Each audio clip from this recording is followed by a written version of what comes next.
आप सभी को जय मसीह की। परमेश्वर के नाम से आपको आनंद और शांति मिले। हमारे यूट्यूब चैनल से जुड़ने के लिए आप लोगों का बहुत बहुत धन्यवाद। भाई और बहनों, आज का जो वचन है उन लोगों के लिए है जो ये कहते हैं कि हम मसीह हैं, हम विश्वासी हैं। आज जो हमारा टॉपिक है वो ऐसे लोगों के लिए नहीं है जो यीशु मसीह को नहीं जानते। आज का जो टॉपिक है और आज का जो विषय है हमारा वो ये है कि जो मसीह भाई बहन है वो क्या कहते हैं कि हमारा विश्वास परमेश्वर पर है, लेकिन परमेश्वर का वचन उनसे आज क्या कहेगा कि वो क्या है, अपने आप को जो विश्वासी कहते हैं और वो क्या हो चुके हैं, विश्वास से भटक चुके हैं। तो भाई और बहनों, देखते हैं आज का परमेश्वर का ये वचन, अगर परमेश्वर ने इस वचन को निकाला है तो आइए देखते हैं परमेश्वर इन वचनों के द्वारा आज किससे बातें करना चाहता है। क्योंकि परमेश्वर का वचन जब ही निकलता है जब हम परमेश्वर का वचन किसी के द्वारा किसी से बात करना चाहे। तो आज इस वीडियो को जितने लोग भी देखेंगे, हो सकता है परमेश्वर का वचन आप लोगों के लिए है। तो आइए परमेश्वर के वचन को पढ़ता है। इब्रानियों उसका 6 अध्याय 1 से लेकर 6 वचन तक को हम पढ़ते हैं, देखते हैं परमेश्वर का वचन हमसे क्या कहता है। तो पहले वचन में कुछ ऐसा लिखा है, इसलिए आओ मसीह की शिक्षा की आरंभ की बातों को छोड़कर हम सिद्धता की ओर आगे बढ़ते जाए और मरे हुए कामों से मन फिराने और परमेश्वर पर विश्वास करने। इसी तरीके से दूसरे वचन में देखिए क्या लिखा है, और बपतिस्माओं और हाथ रखने और मरे हुए के जी उठने और अंतिम न्याय की शिक्षा रूपी नींव फिर न डाले। हालेलुया, परमेश्वर की महिमा हो। परमेश्वर का भाई और बहनों, परमेश्वर का वचन क्या कहता है कि इसलिए जो मसीह की शिक्षा आरंभ की बातें छोड़कर सिद्धता के आगे जो बढ़ते जाते हैं उनसे ये कहा है। जो लोग ये कहते हैं कि हाँ, हम यीशु मसीह पर विश्वास करते हैं, हम यीशु मसीह को मानते हैं, हम चर्च जाते हैं, हम प्रार्थना करते हैं, ऐसे लोगों के लिए परमेश्वर का वचन क्या कहता है कि मन फिराने और परमेश्वर पर विश्वास करने। और क्या है, अब ऐसा ना हो कि लोग, आप जो ये कहते हैं हम मसीह भाई बहन, वो क्या करते हैं कि नहीं भैया, हमारा तो अभी काम नहीं बन रहा, तो पहले तो हमें किसी न किसी के पास जाके अपने ऊपर हाथ रखवा के प्रार्थना करवानी चाहिए। या हम कहते हैं नहीं, पहले बपतिस्मा ले लो और उसके बाद हमारा सब कुछ ठीक हो जाएगा। और बहुत सारी ऐसी बातें, क्योंकि परमेश्वर का वचन क्या कहता है कि मरे हुए और जी उठने के और अंतिम न्याय की शिक्षा रूपी नींव फिर से ना डाले। हम उन्हीं बातों में ना पड़े रहे कि यीशु मसीह हमारे लिए आया, मरा, जिया, ये किया, वो किया। नहीं, परमेश्वर ने अब बोला है कि आपको अब क्या करना है, विश्वास को मजबूत करना है। वो बातें पुरानी हैं। अब परमेश्वर ने आपसे ये कहा है कि अपने मन को बदलो और अपनी बुरी बातों से फिर जाओ। अब परमेश्वर की इच्छा ये नहीं है, यीशु मसीह की इच्छा भाई और बहनों, मसीह में, मसीह लोगों के लिए, ऐसा नहीं कि अन्य जाति के लिए, मसीह लोगों के लिए अब यीशु मसीह की या परमेश्वर की ये इच्छा नहीं है कि आप वही चीज़ें दोहराते रहो कि यीशु आया, हमारे लिए मरा और ये सब चीज़ें हुई।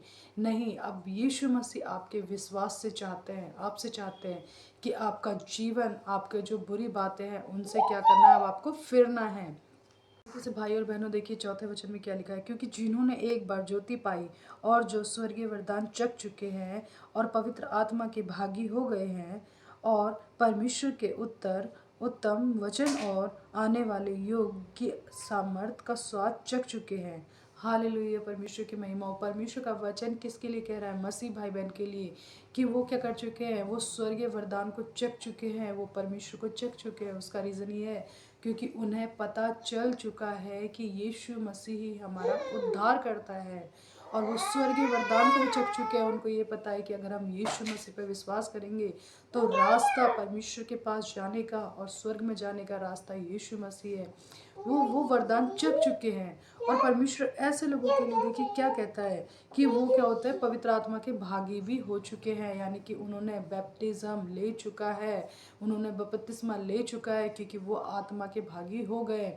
यानी कि उन्होंने अपनी आत्मा से परमेश्वर की आत्मा को कनेक्ट कर दिया, ये बोल के कि मेरा उद्धार करता, मेरा जो जीवन है, मेरा जो उद्धार करता है वो कौन है? यीशु मसीह। यानी कि वो पवित्र आत्मा के भागी हो चुके हैं, उन्होंने उस स्वाद को चख लिया है। लेकिन उसके बावजूद उनके लिए परमेश्वर क्या कहता है, इसलिए छठे वचन में क्या लिखा है, यदि वे भटक जाएं तो उन्हें मन फिराव के लिए फिर नया बनाना अनहोना है, क्योंकि वे परमेश्वर के पुत्र को अपने लिए फिर क्रूस पर चढ़ाते हैं और प्रगट में उस पर कलंक लगाते हैं। हालेलुया, परमेश्वर की महिमा हो। परमेश्वर का वचन देखिए भाई और बहनों, यहाँ पे क्या कहता है कि यदि वे भटक जाए, इधर पे ये नहीं लिखा कि जो भाई जो बहन परमेश्वर को नहीं मानते वो भटक जाए, नहीं। इधर पे विश्वासी के लिए लिखा है जो परमेश्वर के जो स्वर्ग का वरदान जो वरदान है वो चख चुके हैं, पवित्र आत्मा के भागी हो चुके हैं, उस जगह विश्वासी के लिए लिखा है कि क्या लिखा है कि अगर यदि वे भटक जाए तो क्या होता है, मन फिराव के लिए फिर उनका नया होना अनहोना है। जो लोग कहते हैं ना कि नहीं हमारे जीवन में अनहोनी बातें हो गई, ऐसी बातें घटने लगी है, तो परमेश्वर का वचन ऐसे लोगों से कहता है अगर विश्वासी हो कि तुम भटक चुके हो तो तुम्हारा फिर से, लोग बात कहते हैं मन फिराओ स्वर्ग का राज्य निकट है, मन फिराओ स्वर्ग का राज्य निकट है। तो भाइयों और बहनों, इस जगह विश्वासी के लिए लिखा है कि अगर वो विश्वास कर चुका है और उसके बाद वो भटक जाए तो उसका मन फिराव करना अनहोना है। और साथ साथ क्या लिखा है कि मन फिराव के लिए नया होना अनोना है, क्योंकि वे परमेश्वर के पुत्र को अपने लिए क्रूस पर चढ़ाते हैं। यहाँ पे परमेश्वर के पुत्र को वो क्रूस पर चढ़ाने का मतलब ये है कि अगर आप परमेश्वर को जान चुके हो, परमेश्वर में आप आ चुके हो, उसके बावजूद आप बुराइयों भरा जीवन अपना जी रहे हो और वही सारी गंदी आदतें, गंदी वीडियोस देखना, गंदी बातें बोलना, अपने मुंह को अपनी आंखों को व्यभिचार में लगाना, इस जगह परमेश्वर का वचन कहता है कि तुम क्या कर रहे हो, परमेश्वर के पुत्र को बार बार क्या कर रहे हो, क्रूस पे चढ़ा रहे हो। क्योंकि जितनी बार आप पाप करते हो आपको लगता है कि नहीं मुझे देखने वाला कोई नहीं है, लेकिन इस जगह परमेश्वर यीशु मसीह जो ये कहता है कि मैं तेरे लिए तेरे पापों के लिए क्रूस पे चढ़ा, लेकिन उन सारे पापों को यीशु मसीह अपने ऊपर ले लिया। लेकिन अगर हम बार बार वही पाप करते रहे तो इसका मतलब ये है कि यीशु मसीह को दुख होगा ना उस चीज़ के लिए कि ये मुझे इन्होंने क्रूस पे चढ़ाया, मैंने इनकी विपत्ति को अपने ऊपर ले लिया, लेकिन उसके बावजूद ये अपनी बुराइयों से अपनी बातों से पीछे नहीं हट रहे। इसका मतलब ये है कि यीशु मसीह को क्या हो रहा है कि वो क्रूस पे चढ़ा रहे हैं, बार बार चढ़ा रहे हैं। और साथ में क्या लिख रहा है कि और प्रगट में उस पर कलंक लगाते हैं।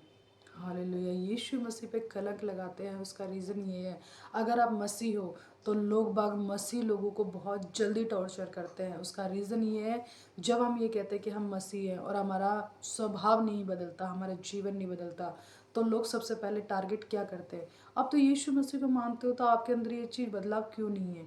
इसका मतलब अगर ये वाला वर्ड किसी ने आपके साथ यूज़ करा है तो इसका मतलब ये है कि इस जगह परमेश्वर के पुत्र पर कलंक लगाते हैं, क्योंकि वो हमारी निंदा हो रही है।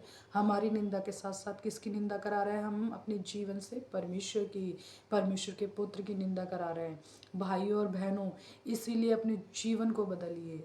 आपका चलना बोलना उठना, परमेश्वर का वचन कहता है जब आप यीशु मसीह में आते हो तो आपका जो पुराना जीवन है वो क्या होना चाहिए, नया होना चाहिए और नए रीति से हमारा जीवन चलना चाहिए। लेकिन आज अगर हम फिर से उन्हीं बुराइयों में पड़े हैं, वही व्यभिचार की बातें कर रहे हैं, अगर हम मसीह हैं तो परमेश्वर का वचन क्या कहता है कि तुम अब क्या हो चुके हो, पवित्र आत्मा के भागी हो चुके हो, उसके साथ तुम मिल चुके हो और उसके बाद तुम क्या कर रहे हो, व्यभिचार कर रहे हो, बुराइयां कर रहे हो, बुरी बुरी बातें कर रहे हो, बुरी वीडियोस देख रहे हो, और उसके बाद तुम ये कहते हो कि मैं परमेश्वर का पुत्र हूँ, मैं परमेश्वर की बेटी हूँ, मैं परमेश्वर का बेटा हूँ। नहीं, यानी कि आप उस विश्वास से भटक चुके हो और ये वचन आपके लिए नहीं है अगर आप ये कहते हो कि मन फिराओ। क्योंकि परमेश्वर का वचन उन लोगों के लिए है जो यीशु मसीह की भेड़ें भटक गई थी।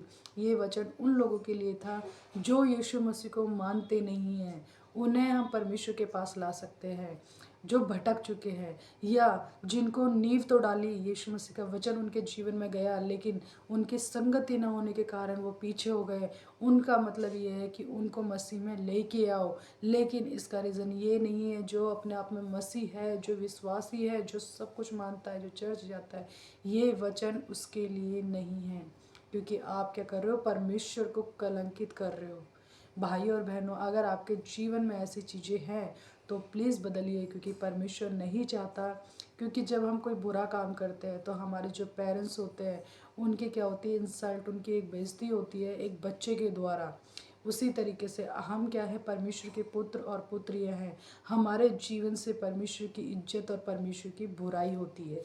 इसलिए आपको क्या करना है, परमेश्वर की इज्जत या बुराई करानी है वो आप जानिए, आप अपने जीवन को बदलिए, क्योंकि परमेश्वर ने अपना खून, अपना बेटा, अपना इकलौता बेटा दिया है आपकी बुराइयों के लिए, आपके कर्जे के लिए।